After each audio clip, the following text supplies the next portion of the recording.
Comment bien se coiffer? Ça te semble anodin? Eh bien, ça n'est pas forcément le cas. Donc, si, par exemple, tu galères avec la chute de cheveux, avec des bouts cassants, avec des fourches, là, ça va clairement t'intéresser, ce truc-là. Bienvenue! Salut, je suis Marta Rzicka et aujourd'hui, j'ai eu envie de te partager mes connaissances sur comment se coiffer correctement les cheveux pour qu'ils ne tombent pas trop, pour qu'ils n'aient pas les pointes cassées et qu'ils ne s'abîment pas. J'ai obtenu ces connaissances en lisant 20 livres sur le soin des cheveux et tout, et je vais te partager ici mes connaissances acquises dans ces bouquins-là. Parce que moi-même, j'ai galéré avec plein de problèmes différents. Donc, on va rentrer dans le vif du sujet. Tout d'abord, quand il s'agit de te coiffer les cheveux, choisis pas des brosses en métal ou des peignes en plastique dans la mesure du possible. Choisis plutôt quelque chose en poil de sanglier, c'est doux, donc ça va pas abîmer tes cheveux. Tu peux bien sûr, avant de te coiffer correctement, démêler doucement et lentement tes cheveux. Avec un peigne à dents larges, tu peux coiffer tes cheveux, mais si tu as un peigne spécifique, tu n'en as même pas besoin. Utilise des accessoires qui n'abîment pas les cheveux.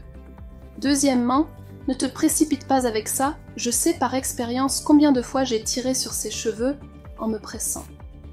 Pour coiffer les cheveux, commence toujours par les extrémités. Pourquoi? Parce que ces extrémités nous causent le plus de problèmes. Un mauvais coiffage, des tiraillements, etc.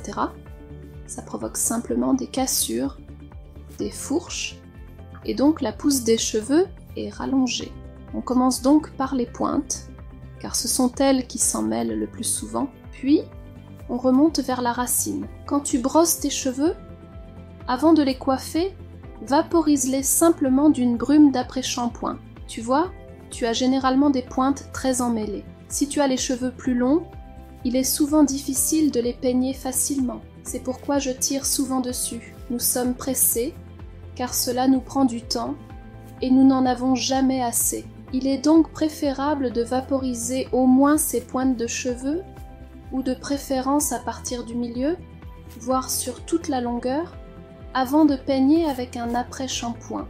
Grâce à cela, tu éviteras également divers dommages. Par exemple, si c'est un après-shampoing aux protéines, à la soie ou à un autre type similaire. Les éventuels dommages seront, pour ainsi dire, réparés. Tu pourras ainsi peigner tes cheveux plus facilement, plus rapidement et plus sainement. Donc, à mon avis, en ce qui concerne ce sujet, ces 5 méthodes devraient te suffire. J'espère que cela t'a aidé. Si c'est le cas, tu sais ce qu'il te reste à faire.